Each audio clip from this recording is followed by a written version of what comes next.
Greetings, this is Brian from Keyboards.transformed, and today we are going to look at the X79 from CIY Keyboards. It is a compact 65%.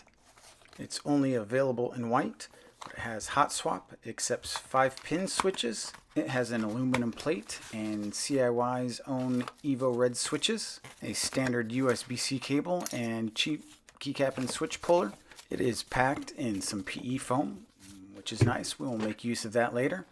And then it also comes with this nifty little manual that they folded like a map but stapled together like a booklet so you can't actually open it. Useless.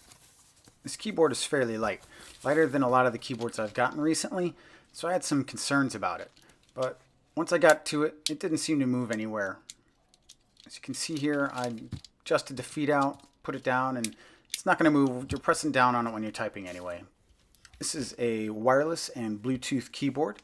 It has a 2.4 gigahertz dongle and it's held in place with magnets. I'm trying to tap it out of place here and it's held insecure. So if you lose it, it's your fault. The USB port is a bit recessed, so you'll have to be careful with what cables you use on it. Let's talk some RGB. There are several different modes to choose from. Some are static, some are active, and some are actually reactive with how you type.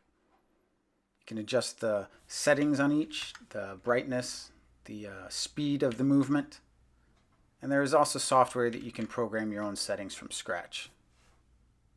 The RGB here is crisp. It shines well through the keycaps. It's a little washed out in some of these pictures. I adjust that later for the brightness, but overall it looks good. That static red light you see there on the spacebar, that is the battery indicator, and that'll turn green once it's charged. I just wasn't going to wait that long. So it's time for some sound tests. Let's go.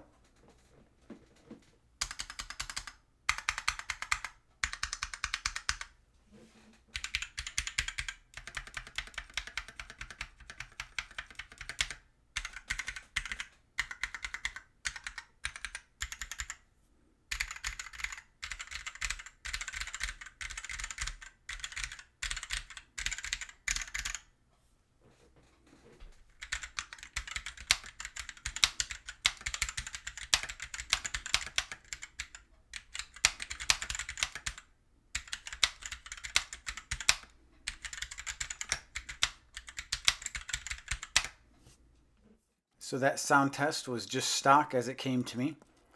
Now we're going to take off the keycaps, and these are just kind of generic ABS keycaps. Nothing wrong with them, but they're just not that great. They're fairly thin, like you would normally find with an off-the-shelf board. They're shine through. That's a nice feature about them. They work. They do the job. As the keycaps are removed, you can see the EVO Red Switches. They've got the red bottom here, you can see, and then the red stem, of course. And these switches are 42 grams for the actuation, bottom out at 60 grams. They are actually a PBT plastic with an alloy spring and copper pins. These are made by CIY themselves. And these stabs were actually in pretty secure. I didn't have to band-aid mod or use any athletic tape or anything else to get them snug. They didn't rattle. They were greased fairly well. I had to adjust a little bit, but I didn't have to wipe the lube off and start all over again like you do a lot of times. And the other bonus with these is they are pre-clipped, so that is a beautiful thing. Once I get inside the case here, you will see the thin foam that they included. It's super thin actually, kind of see-through. I was afraid of tearing it. I decided I would keep that foam because I didn't think I'd be able to get anything any thicker in there. So once I carefully pulled it off, you find the battery that they have, and this is a 2000 milliamp battery, which is about the smallest that you'll find within a keyboard, but we're also talking about a price range that's at the low end. So all in all, I'm okay with this. Now this is kind of funny. I'm a computer tech. I work on laptops, other computers, and been doing that for about 20 years, but I could not get these connectors apart, so I decided to give up. But fortunately, the wires are long enough so that I can just flip that up and I can still work on the bottom of the keyboard. Here I'm installing some extra foam in the empty slots. This is all going to sit underneath of that one thin piece of foam. So for the thinner parts, the bottom two of the screen, I'm just using basic craft foam. It's 2 millimeters thick.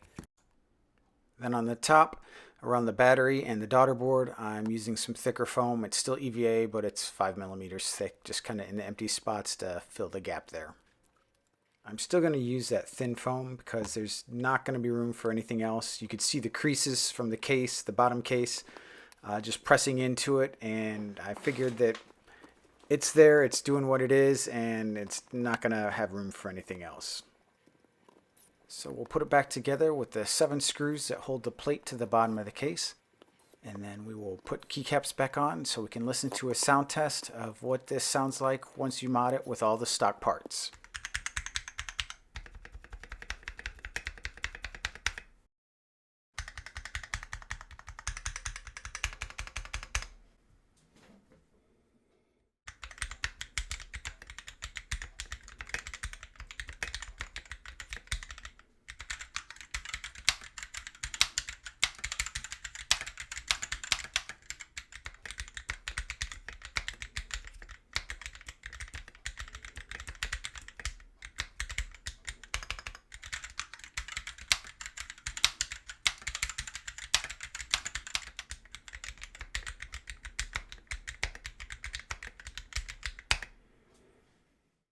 The sound test doesn't really show how good these red switches turned out.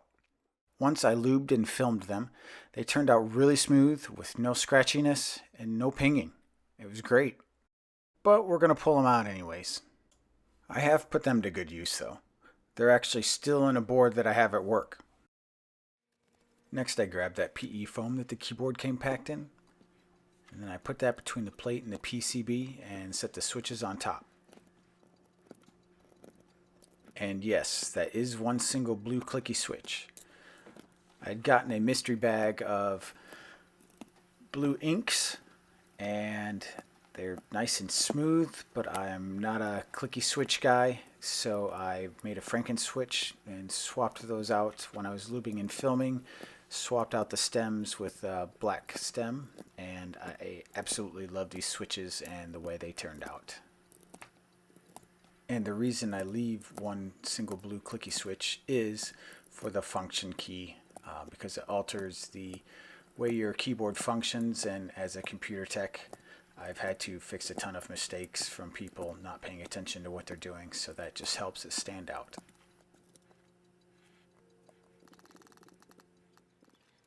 One of the things I ran into while working on this board was this rattle, and at first I thought it was my spacebar stabilizers, but that wasn't the case.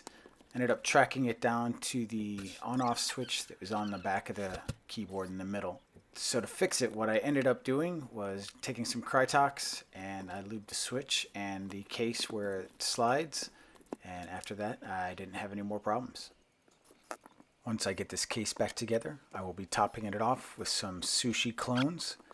They are PBT, and they are the XDA profile, which I am absolutely loving lately.